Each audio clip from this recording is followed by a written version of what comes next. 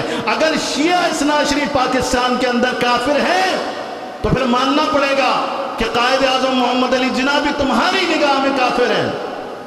تو کوئی قانون نہیں ہے اس ملک کے اندر کہ اس کو پکڑا جائے اور اس پر کوئی گرفت کی جائے. افسوس کے ساتھ جان گرامی وہ بڑی برہمی کا اظہار کرتا ہے، پھر وہ کتابیں نکال کے دکھاتا ہے کہ یہ دیکھو بھائی تمہارے ابا کی یہ کتاب تھی، تمہارے دادا کی یہ کتاب تھی، فلاں عالم کی یہ کتاب تھی، فلاں عالم کی یہ کتاب تھی. وہ کون سی کتابیں ہیں؟ وہ کتابیں ہیں جن میں شیعوں کی تکفیر کے فتوے دیے ہوئے، شیعوں کی تکفیر کے فتوے دیے ہوئے. جان محترم اس سے بڑا ظلم میں سمجھتا ہوں کہ پاکستان کے اندر اس سے بڑا ظلم کوئی نہیں ہو سکتا. اور میں صرف یہ کہنا چاہتا ہوں، اے مولا حسین کے عزاداروں، اے شیعان حیدر کرار، یاد رکھنا اس بات کو، تمہارا اس ملک کے اندر کوئی پرسان حال نہیں ہے، لیکن اس بات کو یاد رکھنا جیسے 1400 سال پہلے بنو امیہ اور بنو عباس ساری کی ساری ظلم و ستم کرنے کے باوجود آل محمد کے چاہنے والوں کو روک نہ سکے، تو پاکستان کی سرزمین پر نہ یہ عزاداری رکے گی اور نہ عزادار کبھی رکے گا انشاءاللہ.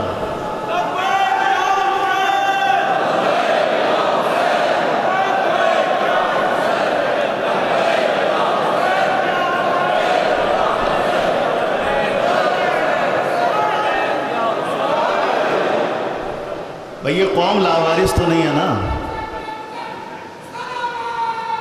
اللہم صلی اللہ. بھئی یہ قوم لاوارث تو نہیں ہے نا؟ پریشان تو وہ ہو جو لاوارث ہو. جس قوم کا وارث زندہ ہو، جس قوم کا پشتیبان زندہ ہو، جس قوم کا رہنما اور امام زندہ ہو، اس قوم کو دنیا کی کوئی طاقت جھکنے پہ مجبور نہیں کر سکتی. اور جس کے دل میں حسین ابن علی کی محبت و زان محترم، وہ نہ کل جھکا تھا نہ آج جھکا ہے، اور تا قیام قیامت کسی یزید کے سامنے جھکنے کے لیے تیار نہیں ہے. عزاداری نے ہمیں یہی درس دیا ہے. تو عزیزان محترم ہمیں کوئی ٹینشن نہیں ہے، کوئی پریشانی نہیں ہے. آپ کافر کہو، آپ مشرک کہو، آپ نے تو مولا علی کو بھی نعوذ باللہ کافر کہا تھا نا. تکفیر کی مولا علی کی، ہمارے ائمہ کی تکفیر کی. آپ نے رافضی کہا، آپ نے کافر کہا، آپ نے مرتد کہا. آپ کی یہ سیاسی ہتھ کنڈے آپ پوری تاریخ میں استعمال کرتے رہے، اب بھی کر کے دیکھ لو. لیکن کیا تشیع کے پیغام کو روک دو گے؟ واللہ یہ پیغام رکنے والا نہیں ہے. جیسے جیسے زمانہ آگے جائے گا اس سے کہیں تیز عزاداری سید الشہداء آگے جائے گی، مکتب تشیع کا پیغام آگے جائے گا، اور علی کا نام اللہ نے بلند کیا ہے، تم اسے جھکا نہیں سکتے.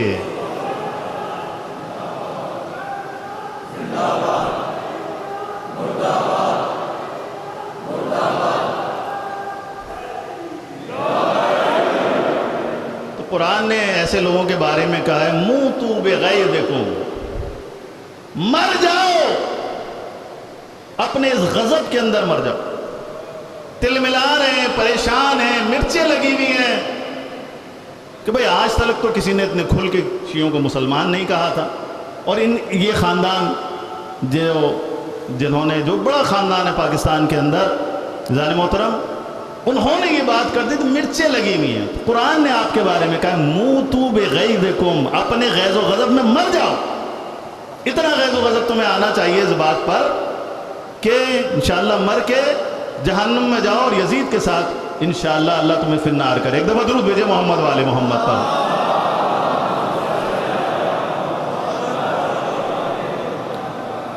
تو جان محترم فاسألوا اہل الذکر ان کنتم لا تعلمون. عجیب ہے، بد نصیب ہے وہ انسان کہ جو اہل بیت علیہ السلام سے دور ہو. بد نصیب ہے. پس گرامی اس آیت کے اندر ذکر جو آیا ہے فاسألوا اہل الذکر، سوال کرو اہل ذکر سے. توجہ ہے نا میری طرف بزانی گرامی؟ اب جن جن کی توجہ ہے آخر تک صلوات بھیجیں محمد والے محمد پر.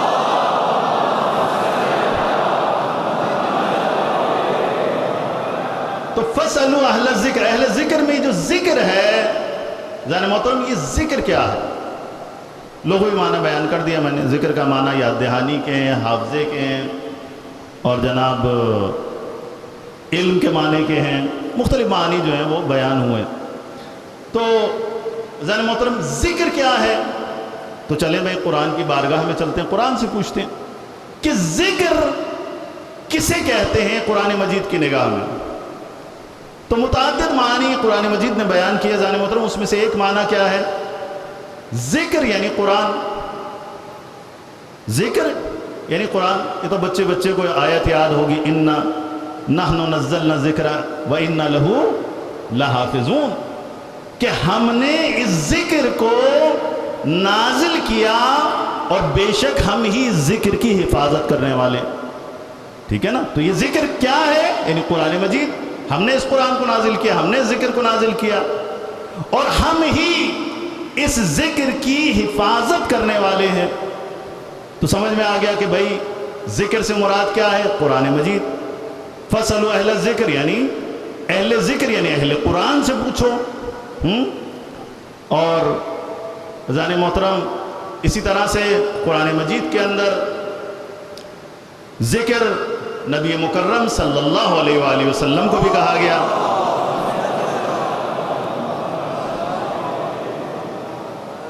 نبی مکرم صلی اللہ علیہ وآلہ وسلم کو بھی ذکر کہا گیا ہے. قرآن بھی ذکر ہے، نبی مکرم بھی ذکر ہے. قد انزل اللہ علیکم ذکرا رسولا یتلو علیکم آیات اللہ مبینات. سورہ طلاق خداوند عالم ارشاد فرما رہا ہے کہ اور ہم نے آپ کے اوپر ذکر بھیجا. اور وہ ذکر کون ہے؟ رسول ہے. اور رسول کیا کرتا ہے؟ یتلو علیکم آیات اللہ، تمہارے اوپر اللہ کی آیات کی تلاوت کرتا ہے جو مبینات ہیں، بڑی روشن ہیں، ان کو تمہارے اوپر ذکر کرتا ہے. تو اذان محترم بس سمجھ میں آیا قرآن بھی ذکر ہے اور رسول خدا صلی اللہ علیہ وآلہ وسلم بھی ذکر ہے. ایک دفعہ بلند آواز سے درود بھیجیں نا محمد والے محمد.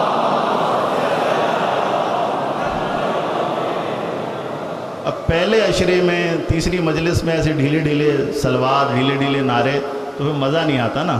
اب میں نعرہ لگواتا ہوں، نعرے کا آپ لوگوں نے جواب دینا ہے انشاءاللہ. جہاں تک آواز آ رہی ہے جو علی والے میں نعرہ لگواؤں گا نعرے کا جواب دیں گے. نعرہ حیدری حیدری حیدری. اتنی بلند آواز سے درود بھیجیں محمد والے محمد پر.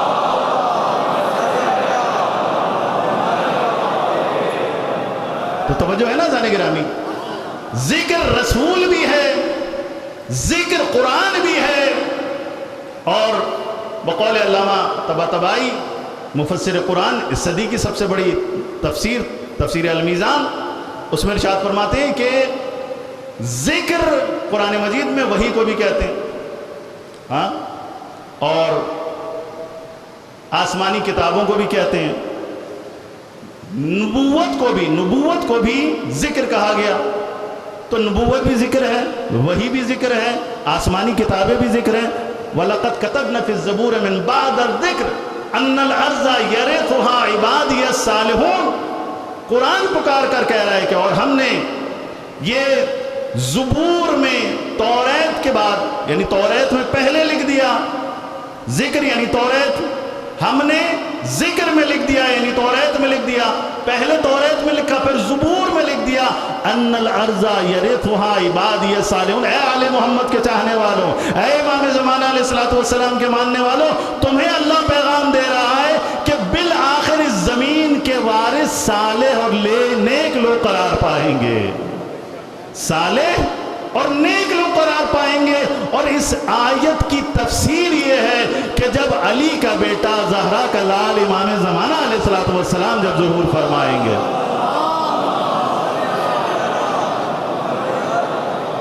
تو اس وقت میں ذہن گرامی اس زمین کا وارث کون قرار پائے گا؟ ابا صالح المہدی، امام مہدی علیہ الصلوۃ والسلام. اے شیعان حیدر کرار، کبھی مایوس نہ ہونا. اے شیعان حیدر کرار، کبھی تھکنا نہیں۔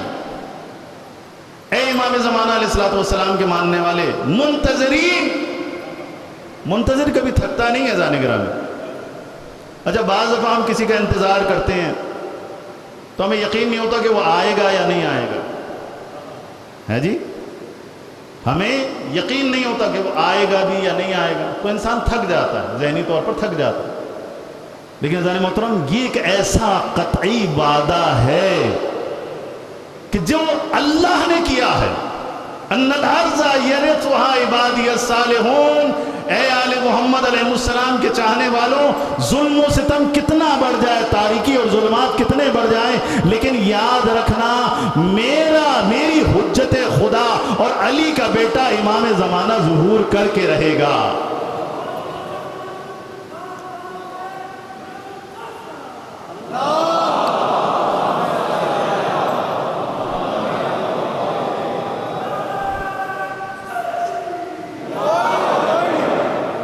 تو یہ ظہور ہو کے رہے گا عزیزان گرامی، ہمیں اس کا یقین ہے۔ تو جس کو یقین ہو کہ نجات دہندہ آنے والا ہے اور وہ آئے گا اور ظلم و ستم کا خاتمہ کرے گا، عدل و انصاف کی حکومت کو قائم کرے گا، اور آل محمد کی وہ حکومت جو چھینی گئی تھی، اللہ اس حکومت کو لوٹا دے گا۔ تو جس کو یہ یقین ہو، وہ قوم نہ کبھی تھکتی ہے، نہ کبھی مایوس ہوتی ہے، نہ کبھی ڈرتی ہے، نہ کبھی خوفزدہ ہوتی ہے، بلکہ وہ آگے بڑھتی ہے پورے جوش کے ساتھ، پورے ولولے کے ساتھ، پوری توانائی کے ساتھ، پوری انرجی کے ساتھ۔ اور الحمدللہ روز بروز آپ دیکھیں اس کرونا کے زمانے میں بھی جب قوم ڈر کے اپنے اپنے گھروں میں بیٹھی ہوئی ہے، الحمدللہ عشق حسین ایسا ہے لوگوں کے دلوں کے اندر کہ بہرحال 120 کا خیال رکھتے ہوئے ماشاءاللہ ہمارے مومنین الحمدللہ ہر مجلس کی زینت بنے ہوئے ہیں۔ ایک دفعہ تمام مومنین کی سلامتی کے لیے صلوات پڑھیں محمد والے محمد۔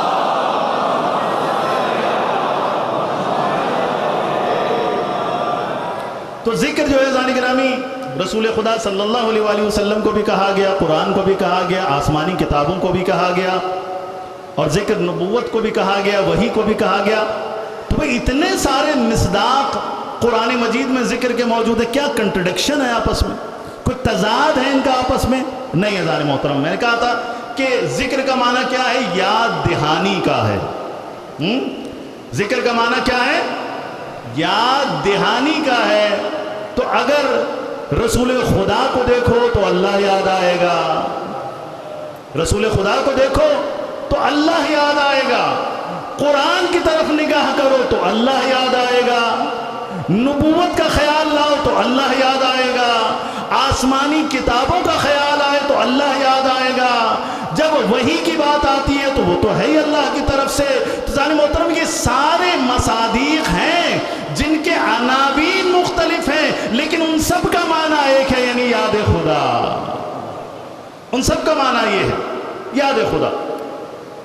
تو عزیزان محترم، اب کہا گیا، کل میں نے عرض کیا تھا، توجہ ہے میری طرف یا نہیں ہے؟ مجھے لگ رہا ہے پیچھے والے لوگ ذرا ڈھیلے ڈھیلے بیٹھے ہوئے ہیں، ماشاءاللہ۔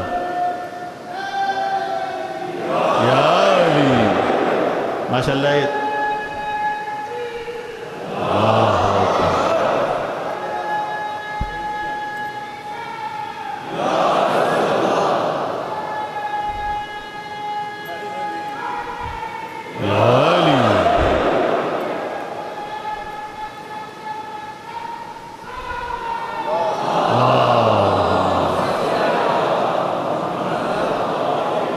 اچھا، کل میں نے عرض کیا تھا عزیزان محترم کہ جب ہم کہتے ہیں کہ فَاسْأَلُوا اہل ذکر، جب قرآن یہ حکم دے رہا ہے، اللہ یہ حکم دے رہا ہے کہ سوال کرو اہل ذکر سے، تو میں نے عرض کیا تھا کہ سوال کرنا مطلقاً ہے، یعنی اس میں کوئی قید شرط نہ زمانے کی لگائی گئی، نہ علم کی کوئی قید و شرط لگائی گئی۔ یہ نہیں کہا کہ فلاں شعبے سے متعلق مثلا تفسیر قرآن پوچھ لو، فَاسْأَلُوا اہل ذکر یعنی تفسیر قرآن پوچھ لو، بس باقی کچھ نہیں پوچھنا، نہیں یہ نہیں کہا، یا حدیث کا علم پوچھ لو، باقی کچھ نہیں پوچھنا، نہیں، بلکہ مطلقاً کہا گیا فَاسْأَلُوا، سوال کرو، کسی بھی شعبے سے متعلق سوال ہو، سوال کرو۔ اور دوسری بات عزیزان محترم کہ اللہ کا یہ حکم جو ہے وہ ہر زمانے کے لیے ہے، ہر مکان کے لیے ہے، تا قیام قیامت اللہ کا یہ حکم ہے فَاسْأَلُوا اہل ذکر، کہ جب جب تم نہیں جانتے تب تب اہل ذکر سے پوچھو.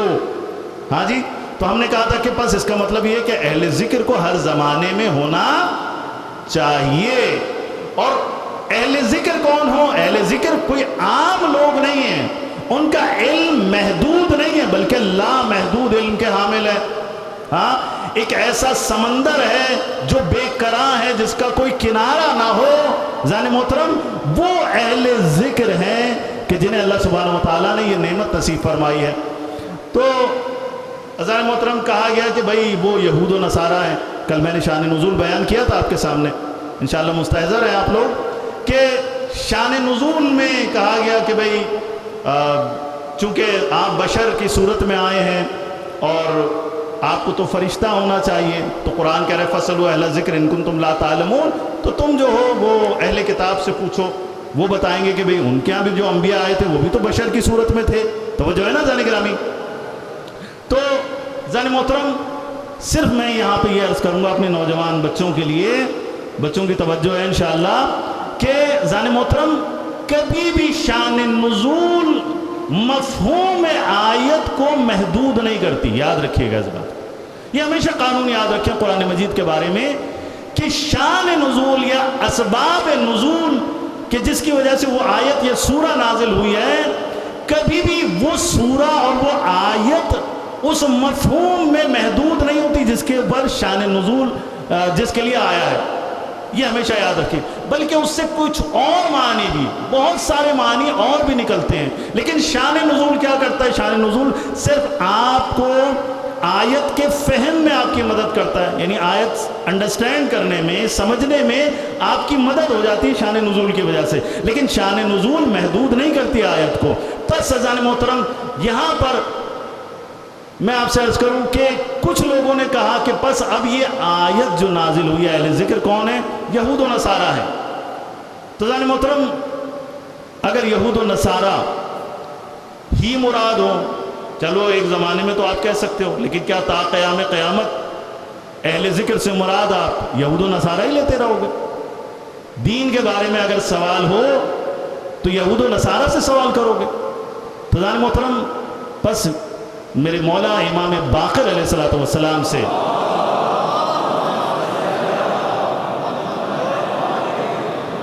اور امام رضا علیہ السلام سے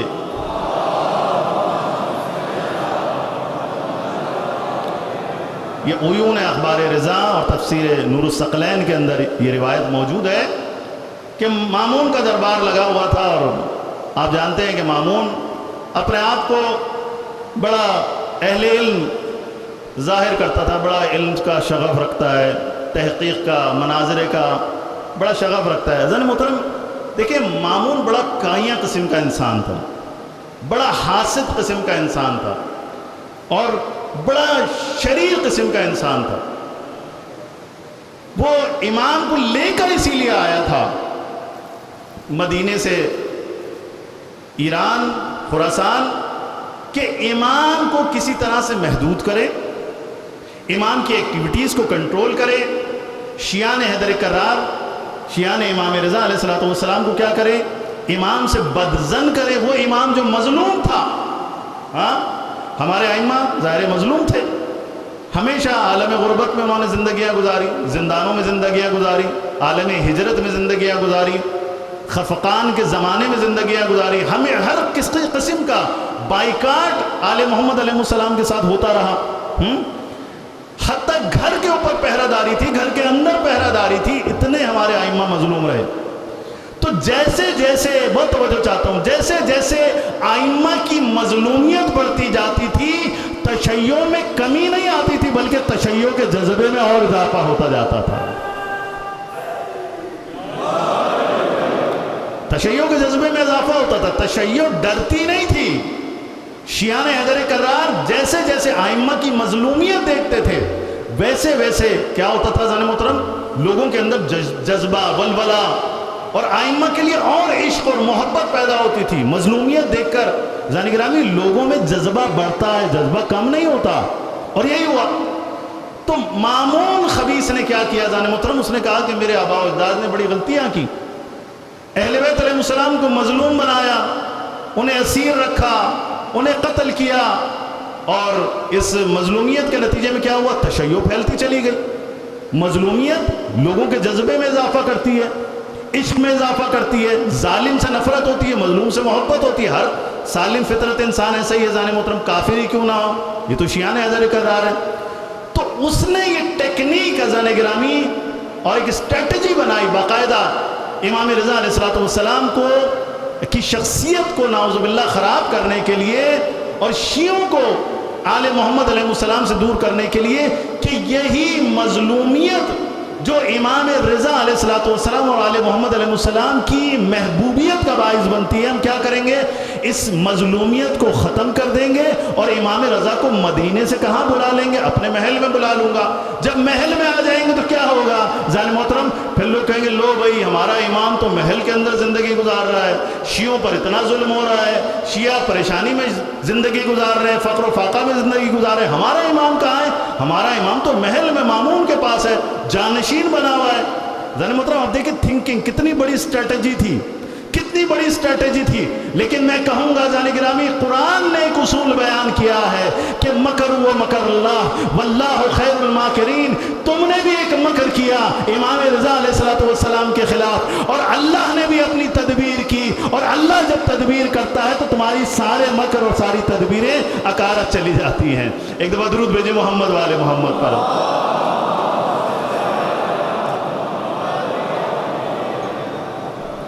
لہذا امام رضا علیہ السلام زان گرامی جب مدینے سے چل رہے تھے اس وقت سے ہی اپنی مظلومیت کو بیان کیا، لوگوں کو اعلان کر دیا تھا کہ میں جو مدینے جا رہا ہوں، میں جو خراسان جا رہا ہوں، یہ اپنی مرضی سے نہیں جا رہا بلکہ مجھے لے جایا جا رہا۔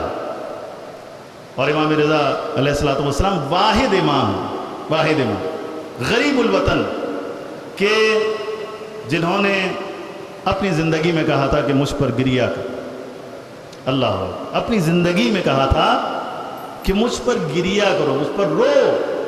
اپنے اہل بیت کو، اہل خانہ کو، محلے والے جمع ہوئے، سب حیران تھے، کیوں رو؟ کہا کہ میرا یہ سفر آخر ہے، یہ سفر آخر۔ اب جہاں ظاہر ہے یہ امام سے لوگوں کی عقیدت کا اظہار تھا، وہاں مولا یہ بھی بتلانا چاہتے تھے کہ میں اپنی مرضی سے نہیں جا رہا، میں کوئی محل میں نہیں جا رہا بلکہ مقتل گاہ میں جا رہا، میں اپنی کربلا میں جا رہا۔ یہ اعلان تھا، واضح اعلان تھا۔ اور اسی طرح سے جب مامون کے محل میں پہنچے تو وہاں بھی مولا نے کہا ٹھیک ہے میں جانشینی کو قبول کرتا ہوں، بظاہر تو مجھے جانشین بنا دو۔ کہا تھا کہ اگر آپ جانشینی قبول نہیں کریں گے تو آپ کو قتل کر دیں گے، مامون نے واضح طور پر کہا تھا۔ بہرحال امام نے قبول کیا اللہ کے حکم سے۔ ظاہر ہے کہ ظاہری اسباب اور وسائل یاد رکھیے گا زان گرامی، آئمہ معجزہ کر سکتے ہیں لیکن ہر جگہ معجزہ کرنے کا حکم نہیں ہے، ٹھیک ہے؟ لوگوں کی آزمائش بھی ہونی ہے نا، لوگوں کو تھوڑا سا شعور کا اپنا اظہار کرنا چاہیے۔ اگر کچھ لوگ کنفیوز ہو جائیں کہ مولا امام رضا محل مامون کے اندر کیا کر رہے ہیں بھائی، ہم تو یہاں بیٹھے ہوئے، تو یہ آپ کی آزمائش ہے، یہ آپ کا امتحان ہے کہ کتنا امامت کو سمجھتے ہو، کتنی امامت کی معرفت رکھتے ہو، کتنا امامت سے تمسک اختیار کرتے ہو، کتنا امام کی اطاعت کرنے والے ہو۔ تو زان محترم یہ ایک امتحان اور آزمائش ہے۔ تو امام نے زان محترم خود جب دربار میں پہنچے تھے کہا تھا جانشینی کو میں قبول ضرور کروں گا لیکن یاد رکھنا کہ میں کسی بھی فیصلے میں شریک نہیں ہوں گا، نہ کسی کو رکھوں گا، نہ کسی کو نکالوں گا، نہ قضاوت کروں گا، کچھ نہیں کروں گا، بس میں تمہارے محل میں رہوں گا، ٹھیک ہے؟ اب یہ مولا کی اسٹریٹجی تھی۔ اچھا اس کا اعلان بھی کیا مولا نے، شیعہ وہ جو پہاڑوں پر چڑھے ہوئے تھے زان محترم سید دیب القضائی جیسے بڑے بڑے شاعر، ہاں اس زمانے میں تو زان گرامی شاعروں کی بڑی ویلیو تھی، آج کل ہمارے معاشرے کے اندر شاعروں کو کوئی پوچھتا نہیں ہے، لیکن اس زمانے میں شاعروں کی بڑی ویلیو ہوتی تھی۔ کیوں؟ اس لیے کہ شاعر بعض دفعہ اس کے اشعار بڑی بڑی حکومتوں کو گرانے کا سبب بنتے تھے، اور اہل بیت علیہ السلام کی مرثیہ خوانی، اہل بیت علیہ السلام کے فضائل کو بیان کرنا، ذہن محترم اس میں دیوبند خزائی جیسے شاعروں کا بہت بڑا رول ہے، بہت بڑا رول ہے۔ لہذا وہ لوگ پہاڑوں پر چلے گئے تھے، تقیے کی زندگی گزار رہے تھے۔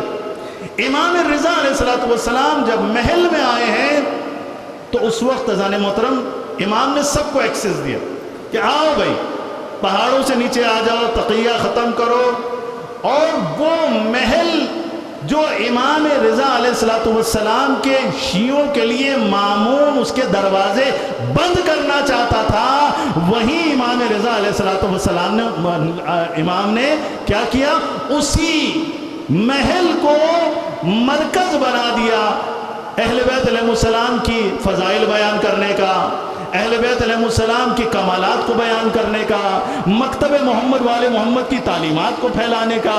بس میں یوں کہوں کہ مامون جو اہل بیت علیہ السلام کے ذکر کو روکنا چاہتا تھا، اسی کے محل میں امام بارگاہ بن گیا، مجلس بھی ادھر ہوتی ہے اور محفل بھی ادھر ہوتی ہے۔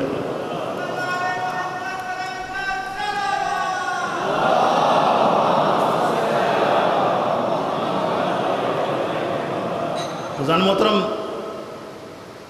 مامون کی ساری سازشیں ناکام ہوتی نہیں۔ اس نے ایک سازش اور کی تھی، یعنی یہاں سے ہماری بات شروع ہوئی تھی، اس نے سازش ایک اور کی تھی کہ امام کو نیچا دکھانے کے لیے نعوذ باللہ وہ بڑے بڑے مناظر لے کر آتا تھا۔ وہ کبھی یہودیوں کو بلاتا تھا، کبھی مجوسیوں کو بلاتا تھا، کبھی نصرانیوں کو بلاتا تھا، اور امام رضا سے کہتا تھا آپ مناظرہ کریں۔ اب دل میں کیا خواہش تھی کہ کسی مناظرے میں اگر فرزند رسول ہار گئے بس وہیں مامون کی جیت ہو جائے گی، وہیں اس کا مقصد پورا ہو جائے گا۔ دیکھیں ذہن گرامی، تبلیغ دین اس کا مقصد نہیں تھا، آل محمد کو نیچا دکھانا اس کا مقصد تھا۔ لیکن ذہن محترم، اللہ جسے عزت دے، اللہ جسے عزت دے اسے کون نیچا دکھا سکتا ہے؟ پس یہود و نصارہ کو بلایا امام رضا سے مناظرہ کرنے کے لیے، تو وہاں میرے 8ویں امام حضرت امام رضا علیہ السلام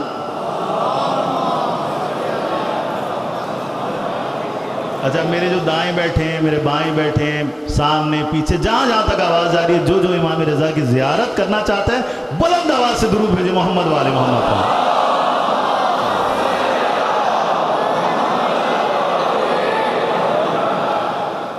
تو دربار لگ گیا، سج گیا، اور یہود و نصارہ جب امام رضا علیہ السلام کے سامنے آئے تو وہاں میرے مولا امام رضا علیہ السلام نے ارشاد فرمایا کہ نحن اہل الذکر فاسألونا ان کنتم لا تعلمون، ہم اہل ذکر ہیں، تم ہم سے پوچھو اگر تم نہیں جانتے، علم نہیں رکھتے، جاہل ہو، اگر تم دین کے بارے میں پوچھنا چاہتے تو ہم سے پوچھو۔ تو ایک دفعہ یہود و نصارہ جو تھے وہ اعتراض کرنے لگے، کہنے لگے کہ بھائی یہ آیت تو ہمارے اوپر نازل ہوئی ہے، یعنی ہمارے لیے نازل ہوئی، اہل ذکر تو ہم ہیں، یہود و نصارہ ہیں، تو یہ آپ کیسے آل محمد علیہ السلام کیسے اہل ذکر ہو گئے؟ تو وہاں پر میرے 8ویں امام حضرت امام رضا علیہ السلام نے ارشاد فرمایا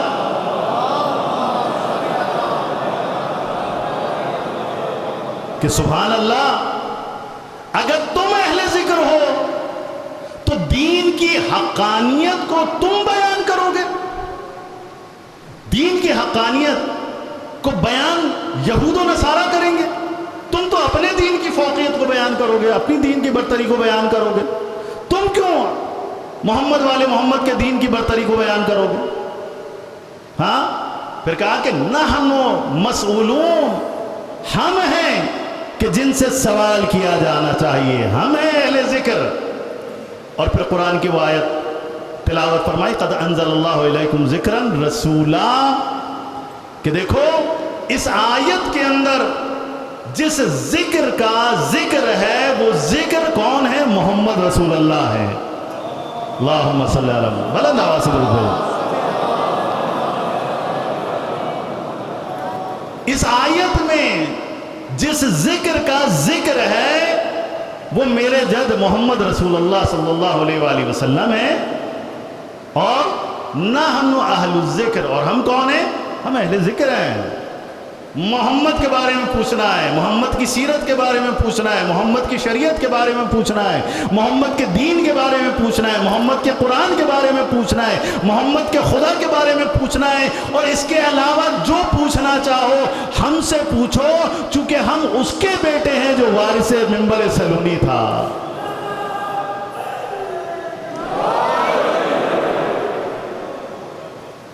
تو جان محترم بس میرا وقت ختم ہو گیا، ہم سے پوچھو۔ یہود و نصارہ جان محترم عجیب ہے، ابھی بھی آپ تفسیر کی کتابیں اٹھا کر دیکھیں ہمارے بہت سارے مفسرین کی، تو بھائی سب کا ذکر کریں گے، آل محمد کا ذکر جہاں آئے گا وہاں پریشانی شروع ہو جاتی۔ بھائی علی کیوں آئے؟ اولاد علی کا ذکر کیوں آئے؟ ہاں پریشانی۔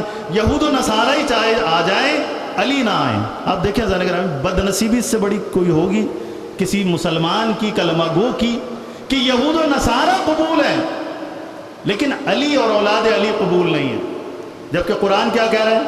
لَتَجِدَنَّ أَشَدَّ النَّاسِ عَدَاوَةً لِلَّذِينَ آمَنُوا الْيَهُودِ، کہ اسلام کے سب سے بڑے دشمن کون ہیں؟ یہودی ہیں۔ سب سے بڑے دشمن یہودی ہیں، اور قرآن خود کہہ رہا ہے کہ یہود و نصارہ کبھی بھی تمہارے دین کو قبول نہیں کریں گے، تمہیں قبول نہیں کریں گے، تم سے راضی نہیں ہوں گے، حتی تتبع ملتہم، جب تک کہ تم ان کے دین یعنی یہود و نصارہ کو قبول نہ کرو، اس وقت تک وہ تم سے راضی نہیں ہوں گے۔ تو یہ تو قرآن کہہ رہا ہے جان محترم۔ تو وہ لوگ کہ جو آپ کو یہودی اور نصرانی بنانا چاہتے ہیں، آپ اسی کے پاس جا کر اسلام کی حقانیت کی دلیل مانگیں، تو یہ تو وہی میر تقی میر کا شعر یہاں پہ یاد آتا ہے کہ میر بھی کیا سادے ہیں، ہاں میر بھی کیا سادے ہیں، کیا ہے جناب وہ بیمار ہوئے جس کے سبب اسی عطار کے لڑکے سے دوا لیتے ہیں جی، بیمار ہوئے جس کے سبب، یعنی یہود و نصارہ کے سبب تو اسلام بیمار ہوا نا جانے محترم، مسلمان بیمار ہوئے، آج بھی بیمار ہو رہے ہیں، انہی سے دوا لینے کے لیے دوڑے چلے جا رہے ہیں۔ ہمارے خلیجی ممالک بھی دیکھ لیں جانے محترم، دوڑے چلے جا رہے ہیں یہود و نصارہ کی طرف، حتیٰ مکہ و مدینہ کے جو وارث بنے بیٹھے ہیں اور خادمین حریمین شریفین بنے بیٹھے ہیں، وہ بھی کہاں سے جا کر دوا لے رہے ہیں؟ جہاں سے سارا مرض آیا ہے، آپ کے سامنے ہے نا جان محترم۔ تو عجیب بات ہے جان محترم کہ افسوس ہوتا ہے کہ آل محمد علیہ السلام کے ساتھ تاریخ نے کیا ظلم کیا ہے۔ اور آج تیسری محرم جان محترم، آج جانتے ہو کس کا تذکرہ کرنا ہے؟ آج اس کا تذکرہ کرنا ہے کہ جس کی ماں نے اس کا نام حر رکھا تھا، حر رکھا تھا، کہ جسے حسین نے دعا دی تھی انت حر فی الدنیا والآخرہ، اے حر تیری ماں نے تیرا نام صحیح رکھا ہے، تو دنیا میں بھی آزاد ہے، آخرت میں بھی آزاد ہے۔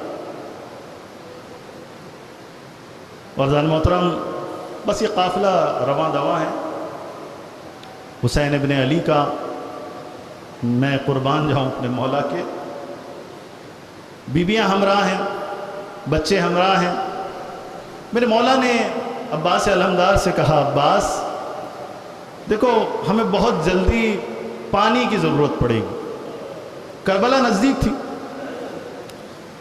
ہمیں پانی کی ضرورت پڑے گی، وافر مقدار میں پانی جمع کرو۔ کہا مولا پانی کافی ہے ہمارے پاس؟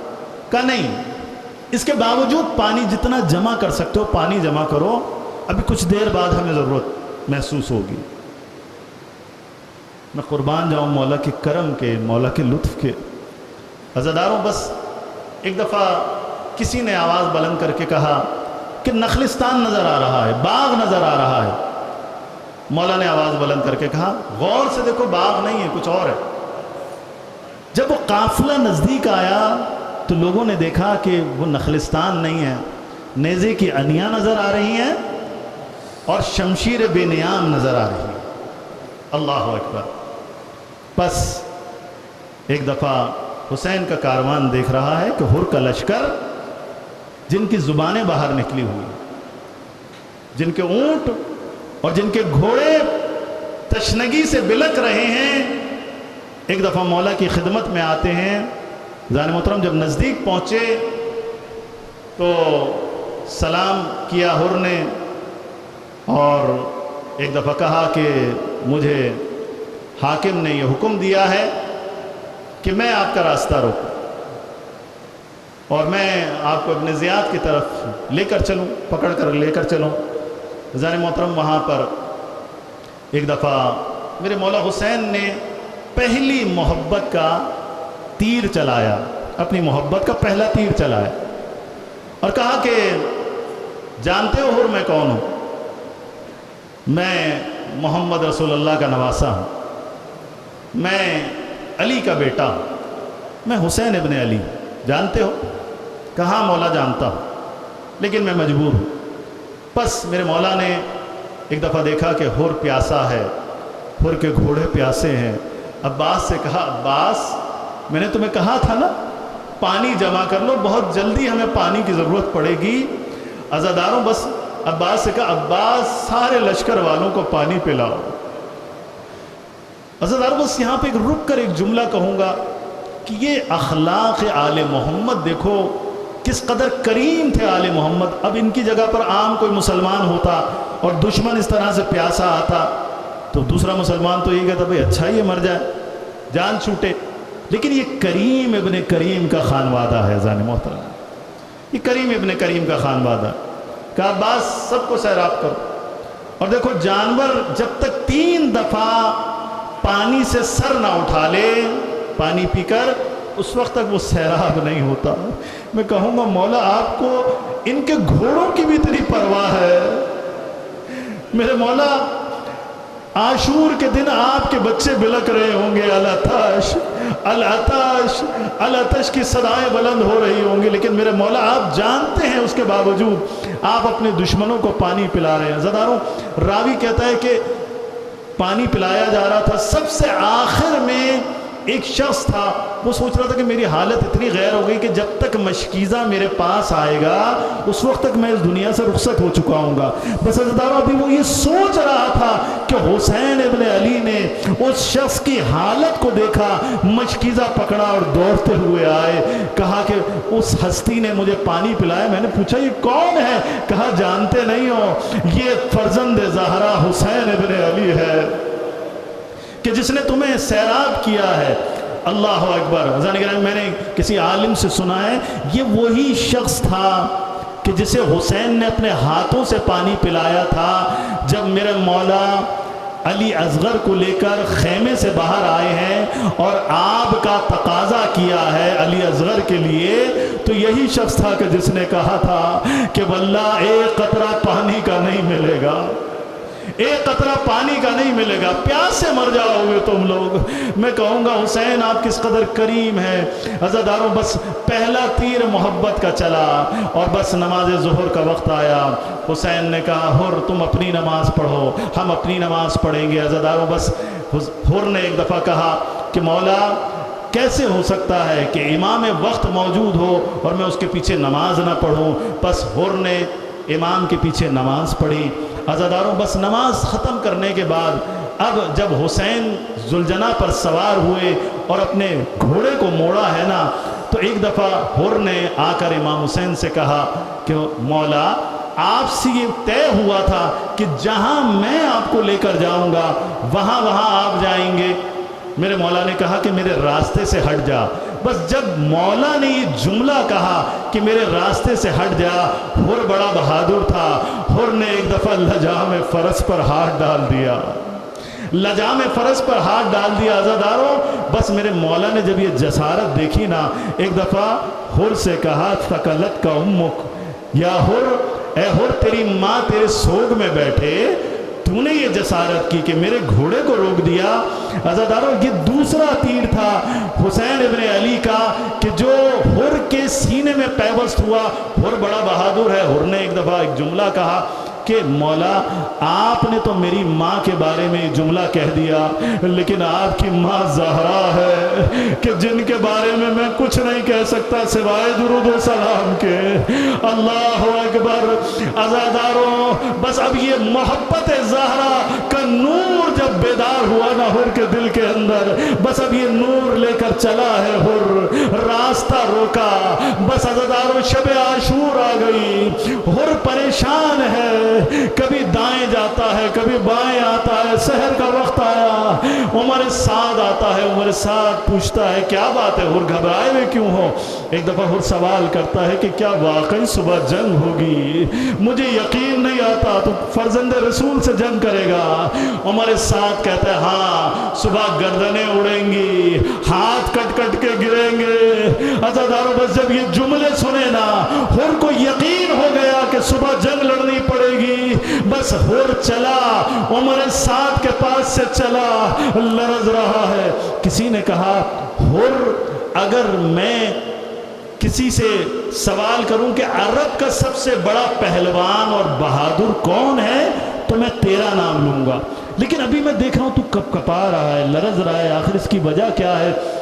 عزاداروں کہا کہ میں اپنے آپ کو جنت و جہنم کے درمیان پا رہا ہوں, جنت و جہنم کے درمیان پا رہا ہوں. عزاداروں بس بیٹا آگے بڑھتا ہے. بیٹا آگے بڑھ کر کہتا ہے کہ بابا کیا بات ہے, اتنی پریشان کیوں ہے.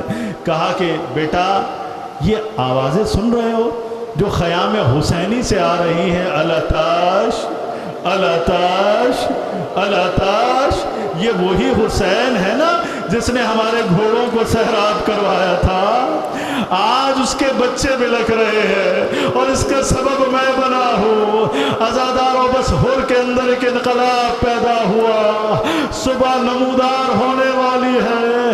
حر ایک دفعہ ارادہ کرتا ہے مولا حسین کے خیمے کی طرف جانے کا. ایک دفعہ جوان بیٹا جس کا نام علی تھا آگے بڑھ کر کہتا ہے بابا کیا ارادے ہے. کہا میں جہنم میں نہیں جانا چاہتا, میں جنت کی طرف جانا چاہتا ہوں. عزاداروں بس جب بیٹے نے یہ سنا کہا بابا مجھے کہاں چھوڑ کر جا رہے ہیں, مجھے بھی ساتھ لے کر جائیں. کہا بیٹا تو بڑے صحیح وقت پر آیا ہے, رومال نکال میرے ہاتھوں کو باندھ دے. ارے یہی وہ نجس ہاتھ تھے جنہوں نے لجام فرس حسین کو پکڑا تھا. اللہ اکبر. ہاتھ باندھے گئے. عزاداروں بس ادھر سے حر کا یہ چھوٹا سا کاروان نکلا, ادھر حسین نے کہا باز دوڑو میرا مہمان آ رہا ہے, علی اکبر میرا مہمان آ رہا ہے.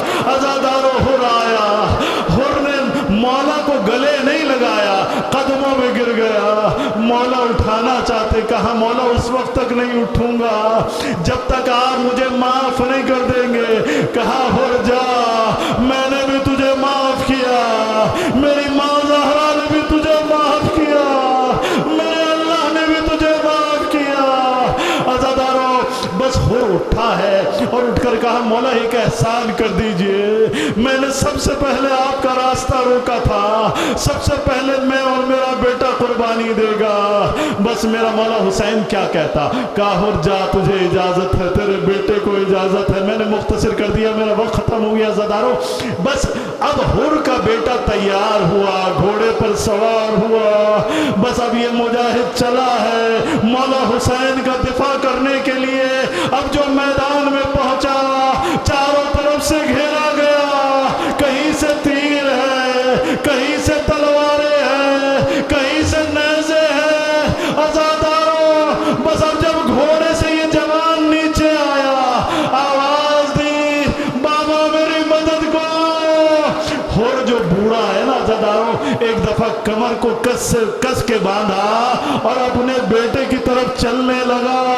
دوڑ کے جب پہنچا ہے نا عزاداروں, سن سکتے ہو تو سننا, دوڑ کے جب جوان بیٹے کے لاشے پر پہنچا ہے تو کیا دیکھا, علی کا سر, جوان بیٹے کا سر حسین کی آغوش میں ہے. اجرکم اللہ.